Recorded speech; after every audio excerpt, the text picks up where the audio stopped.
Hey, it's Ryan with another special election series here with the Bluffton Buzz. I am with Senator Tom Davis. Tom, thank you for joining us, sir. Great to be here. Thanks. So just a quick background.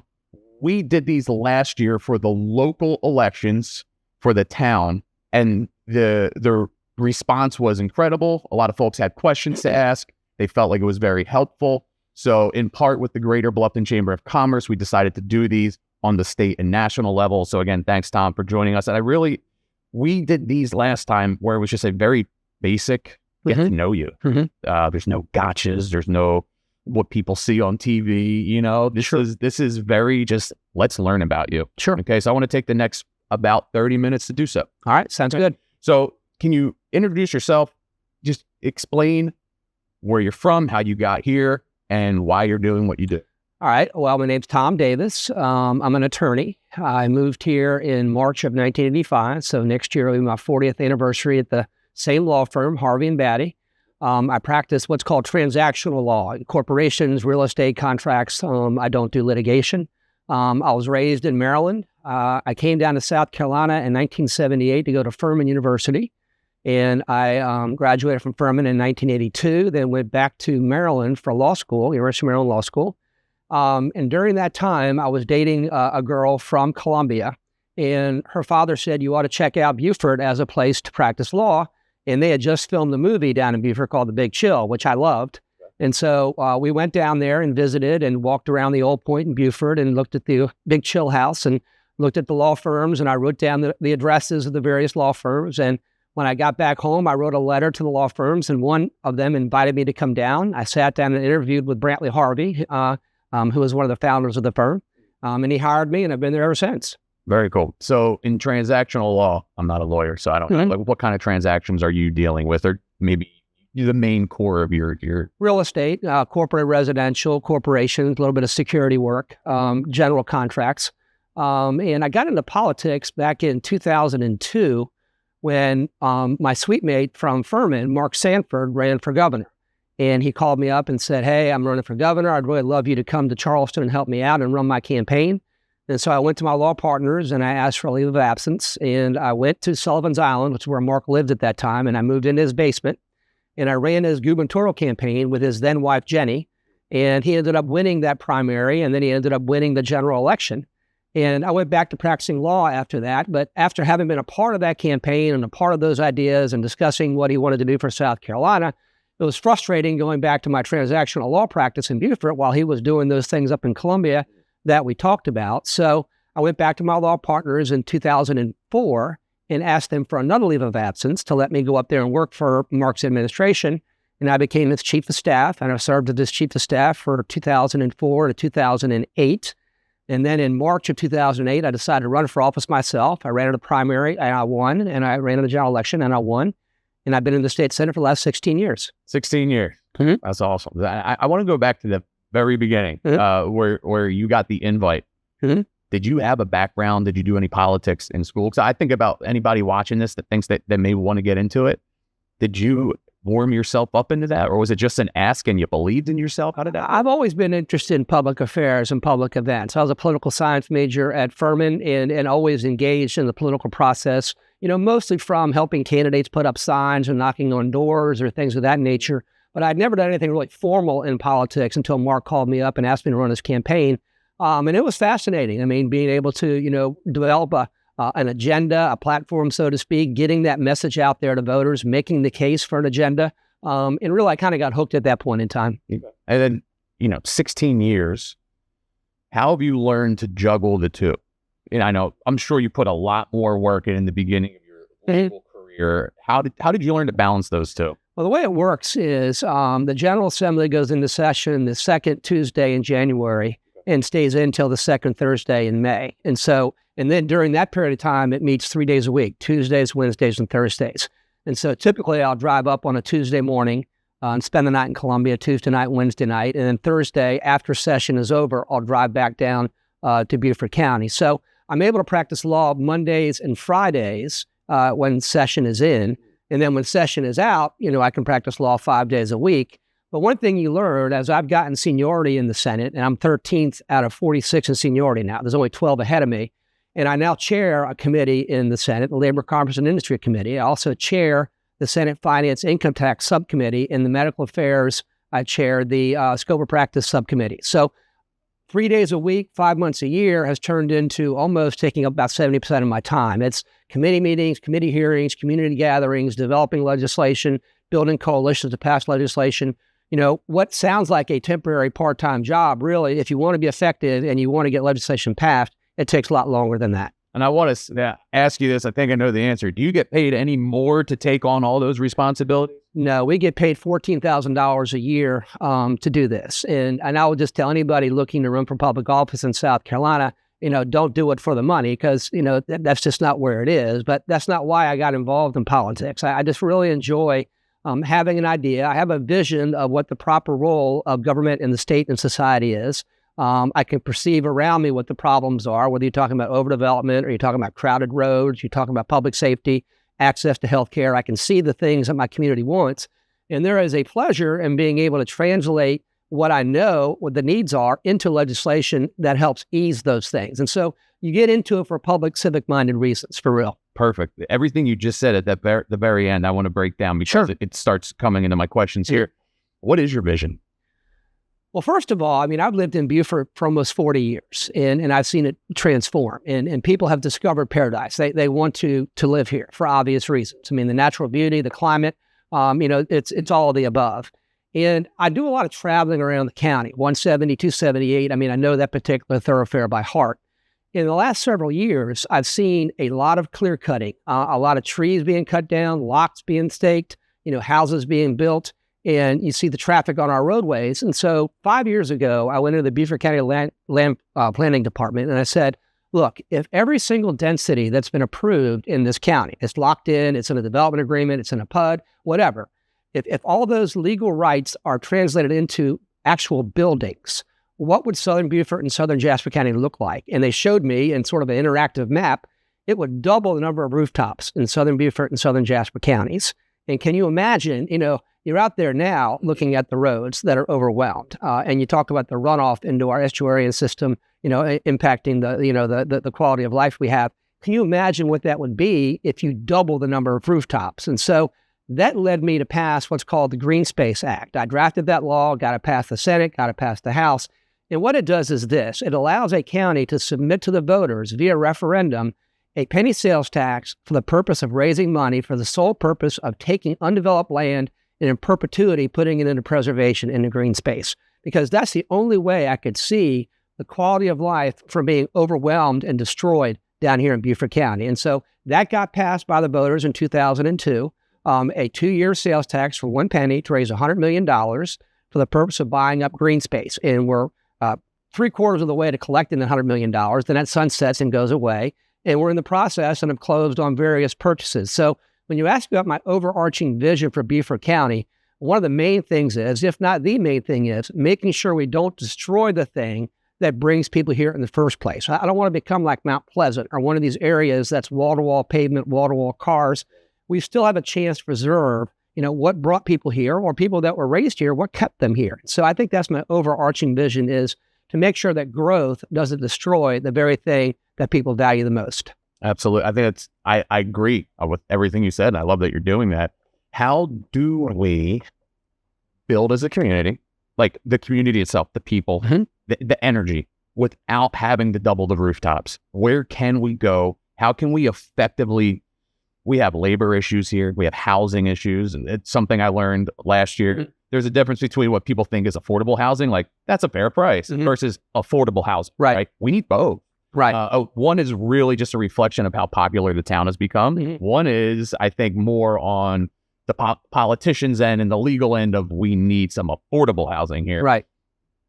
Throwing it your way. It's more of a statement than a question. No, I get it. Well, you make a great point about workforce housing. And what people need to realize is that Hilton Head and Bluffton historically have relied upon people who live in Hampton and Allendale and Bamberg and areas 2 hours away. People who got up in the morning, took public transportation, 2 hours. They got up at 4:30 in the morning, took 2-hour bus ride, went to work in the hospitality industry, landscaping, whatever, and then went back in the evenings. And so that was typically the workforce model we had here in Southern Beaufort County. But as Allendale and Hampton and Colleton, as they develop and as more economic opportunity exists there, people aren't willing to be on a bus for 4 hours every day. They're staying there. And so that's why we have such a workforce problem, because historically that labor pool, which came for 2 hours away, they're now staying home because economic opportunity exists there. So it's incumbent upon us to be proactive in regard to providing places for these individuals to live here in Beaufort County. I mean, we can't rely upon other counties anymore. And so one of the things I did there was I drafted a law 2 years ago that looked at the accommodations tax. Okay, the accommodations tax is a tax that is charged on visitors coming here and staying in hotels, or visitors going to restaurants and purchasing, food and drink. And that money historically, by law, goes only to tourism development. That money, which is a tremendous amount of money every year, can't be spent by local governments on anything except tourism development.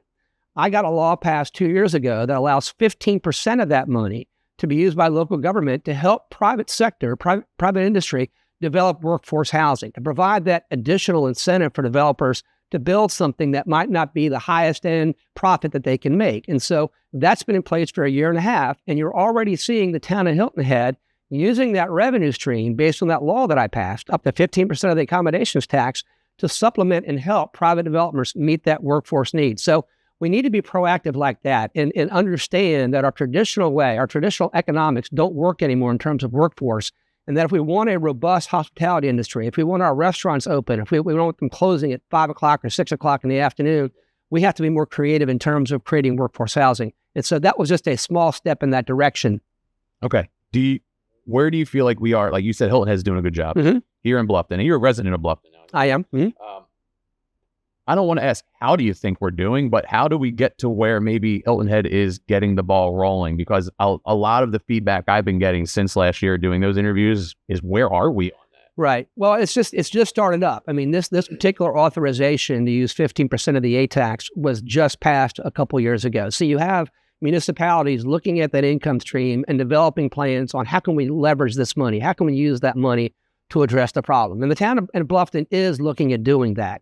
The other thing is there's something called the Beaufort Jasper Housing Trust Fund, okay, which I got a $5 million appropriation to that trust fund. They also help in this regard. They work with Habitat for Humanity. They work with existing builders and existing industries and associations that try to address this problem. So, yes, I understand the need. It takes a while to ramp back up. I think the town of Bluffton is going to put into place a plan. Hilton has a little bit ahead of them in that regard, but the town of Bluffton is catching up. What's a realistic, and I'm not going to hold Bluffton to it, but you did this 2 years ago. What do you think a realistic time frame is, like, for the studies or whatever they need to analyze and how we get this going? What's realistic? Because a lot of people just don't understand the reality of how things work. Well, if you look over the last few months, Bluffton's made a few announcements in regard to workforce housing. And so it's a gradual ramping up. I mean, it's not going to be all of a sudden one day you wake up and blink and there's workforce housing everywhere. It is something that over time you gradually go ahead into the market and you build workforce housing. You use that revenue stream. You look at what other associations are doing. What's Habitat doing? What's the Beaufort Jasper Housing Trust Fund doing? What's the South Carolina Housing Trust Fund doing? So you look and see what other pockets are being addressed. And so I think Bluffton will start to ramp that up over time. It's not going to be something sudden. I mean, it's going to be something gradual over time, increasing that workforce housing component of our economy. For sure. Something else that came up last year, and it was a great education for me. I love doing this because sure, like many, I'm almost too busy to keep up with everything, right? So I get to ask these questions fairly because a lot of the times they're my questions. Sure. Something I learned last year was Bluffton doesn't have most of the roads. It's the county. Right. And then something else I learned was with the influx of folks coming here, there's so much traffic. The actual problem is 80% of the town lives on one side, 80% of and then the other 80% of the services are on the other side. You got this 80-20 issue. We would have less traffic, and especially traffic issues. So many accidents. Yeah. It's crazy. If we actually had more commercial built. And as a builder, I go, well, that makes sense. But then also as somebody who likes to preserve the reason why I came here, I get to see buildings everywhere. It's like moving back to Florida, Yeah. How do we do that? It's a balance. Yeah. I mean, look, you're not talking about no growth. I mean, I'm not talking about placing a moratorium and you can't have any further development. I mean, that isn't fair to landowners. There are still commercial needs, and I think the town of Bluffton is smart to have shifted its focus away from more residential units to more commercial to service the residences that are already here. You can already see that in how the town of Bluffton is going about its planning process. Okay. But when you talk about the roads, I look at it as a whole. I mean, everybody is affected by roads everywhere. 170 needs to be improved. 278 needs to be improved. I mean, that whole triangle between 170, 278, and Argent Boulevard is a death trap. I mean, anybody who drives down Argent Boulevard knows what I mean. You got cars going 70 miles an hour on narrow two-lane road with no shoulders. We need to improve that. Signalization. We still have a lot of intersections where people are taking their lives in their hands, looking out there, looking both ways and taking a chance to drive out there in the median and hope they don't get hit. Yeah. I mean, so there is a comprehensive look at our entire highway system. And integral to that is signalization. You have to have signalization done comprehensively. They have to be synchronized. You have to have it done in tandem. Because if you have them operating in isolation, you have traffic jams and snarls and traffic lights that are in place where there's no cars waiting, and others where, the converse is true.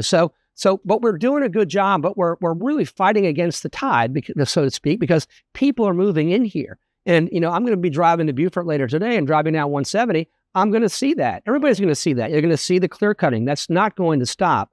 So we have to have a sense of urgency. When we go about the green space program that I talked about, the $100 million to buy up open space, to buy up green space, there's a sense of urgency there to implement that, because I want to do it again in the future to reauthorize it. And in regard to roads, people do get injured every day. I can't believe, that we don't have more deaths than we already have. But if you're out there driving, everybody understands there's always going to be an accident. And whenever there's an accident, everything gets choked up, and a 1 hour drive turns into an hour and a half drive, or a half hour drive turns into an hour and 15-minute drive. So let's approach these things with a sense of urgency. Yeah. And, with that sense of urgency fairly comes with COVID brought everybody down here. They did. Boom. That is not a natural transition of people. Right. It was insane. Yeah. So now everybody moves here. They move away from what they had. They don't want it anymore, but now we got to get back to like where it was, right? So it's like, slow down, but with urgency. Yeah. Let's do it the right way. Yeah. And I feel like people want everything all at the same time, and sometimes they need to look at the big macro view. Right. And I think you did a great job breaking that down. You've been doing this for 16 years. Mm-hmm. We talked about the green space. Is there anything new on the horizon? Is there anything new that in 16 years you're like, either can't believe it hasn't changed in 16 years, which is something, or this has really tugged at my heartstrings or my vision recently? One of the things to understand is that when I first went into the Senate in 2008, Beaufort County didn't get much money from the state. We sent a lot of money up there, but Hilton Head and Bluffton and Beaufort were rich people. They don't really need the money. So my constituents, my taxpayers here in Beaufort County sent money to Columbia, and that money went to Charleston and Greenville and to Columbia and other places. To give you an example, when I first went into the Senate, USCB, University of South Carolina Beaufort, got 38% of the average per pupil funding what other colleges got throughout the state. Same with K through 12, same with Technical College of the Low Country, same with Roads and Bridges. That isn't the case anymore. I'm now 13th out of 46 in seniority. Our delegation, our Beaufort County delegation, has more committee chairmanships than any other county in the state. And as a result, USCB funding is now at 100% of the statewide average. Same with K through 12 education. Same with Technical College of the Low Country. Same with Roads and Bridges. So one of my main jobs is, and it's not the glamorous part, but getting in the trenches when the budget is put together and making sure that the money that my constituents send to Columbia, making sure that an equitable amount of that money comes back into our community. That is something we have been tremendously successful in doing.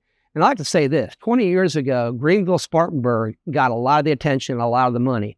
The last 10 years, it's been the Charleston area, Dorchester, Charleston, and Berkeley counties. The next 10 to 20 years are Beaufort and Jasper counties' years. We have the needs, we have the strength in the delegation, we have the ability to impact the budget process. Bright things are ahead for our area, and I'm really excited about it. I appreciate that. I really do. Going through some of these questions here, because I have some questions that we sent you. Sure. I feel like not everything bounces around to everybody because they're at different levels, and I want to hit you with the right one. Yeah, sure. And you can even say, I can't help it or something, all right? And we did talk about this. I think, let's go to this one. The reduction in state income tax. Mm-hmm. I lived in Florida for a little bit. Folks that live there know. Awesome state, no state income tax, right?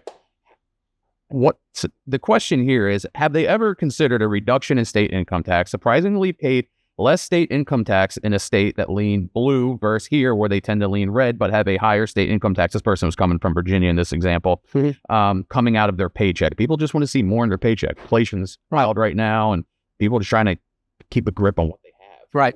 Where are we with that? Well, how does that happen? Would we ever see that? Is that a reality? Well, first of all, yeah, you're right. I mean, and let's start with this. There are three ways that government gets money in order to fund what it does. Yeah. You have income tax, which is a tax on wealth generation, entrepreneurship; property tax, which is a tax on capital or property; and sales tax, which is a tax on consumption. So those are your three sources of revenue. What we have in South Carolina is relatively broken. Okay, we have a top marginal rate now of 6.5%. Now that's down from 7%. We lowered it by a half a point. And we're going to lower it further down to 6%, but it ought to be lower still. I'd like to get it down to 4%. But when you do that, it's like a balloon. When you push it in one way, the other part bulges out. So what do you do in terms of revenues if you want to cut the income tax? Well, one of the things that we can do in regard to the sales tax, okay, we exempt more in sales taxes than we collect. There are so many special interests. There are so many carve-outs and loopholes that have been put in the code over the year. Really, think about that. We exempt more in sales tax than we collect. We've done a study of that. We know which of those exemptions bear no rational relationship to the promotion of the economy. We should sunset those sales tax exemptions that make no sense whatsoever.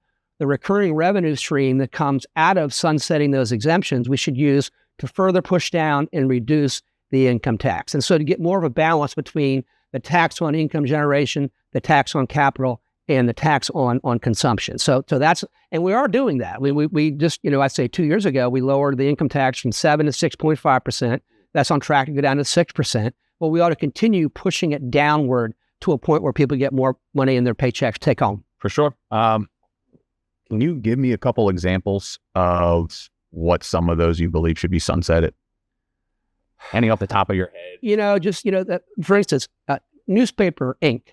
I mean, the ink that newspapers, purchased, to publish their newspapers, their ink that purchased on the ink is not taxed whatsoever. I mean, It's riddled with things like that. I mean, there's no really rhyme or reason to it. It's just that some industry found somebody on the finance committee at some point in time and stuck it in the code and got that carve out. And so that's accreted over time, over 100 of these exemptions. Yeah. I would like to do this. I would like to say, okay, in 3 years, every single exemption, every one of them is going to be sunset completely, unless the holder of that exemption can come forward and affirmatively make the case as to why that exemption is still necessary to promote the public good.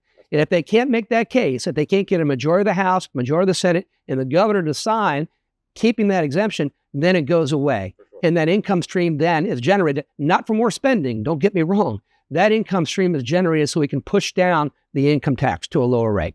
I like it. So I like to have an informed public, right? When they know who they're voting for and they know some extra steps, give them some homework. What could they Google to find out where those exemptions are? Is that even a public thing? I think if you just type in South Carolina sales tax exemptions, they'll give you a list of every single one of them. And I can guarantee you, some of them make sense. Let me be clear. I mean, I like the fact that there's no sales tax on groceries, okay? That's an extremely regressive tax. Lower income people of modest means have to pay income tax. I mean, sales tax as well. It should not be on groceries. It should not be on medicine. Yeah, okay, so I don't want to say there aren't instances where the exemptions make sense. Sure. What I'm saying is overwhelmingly, they don't make any sense. Goofy ones. That's right. Yeah. And so that's why if you shift the burden to those who want to keep their exemption to saying we're going to sunset them all in 3 years. Yeah. I mean, look, those who want to keep the exemption on the sale of groceries or medicine, they're going to win the case. Yeah. But those that want to keep it for other parochial reasons or special interest reasons, that's not going to be the case. Right. Fair enough. I got another one for you. Jake, how are we looking on time? What do we got? 24. Pacing so well. That's great. I love this. 5B came up. Mm-hmm. I did my research on it. Doesn't seem like it's going to happen. Do you have any thoughts on that? Because that is one that came up a few times. I think 5B is an example of something that, in theory, as you look at, okay, it makes sense. You've got Bluffton Parkway, it jogs down, you take Buckwalter, and you go on Bluffton Parkway again.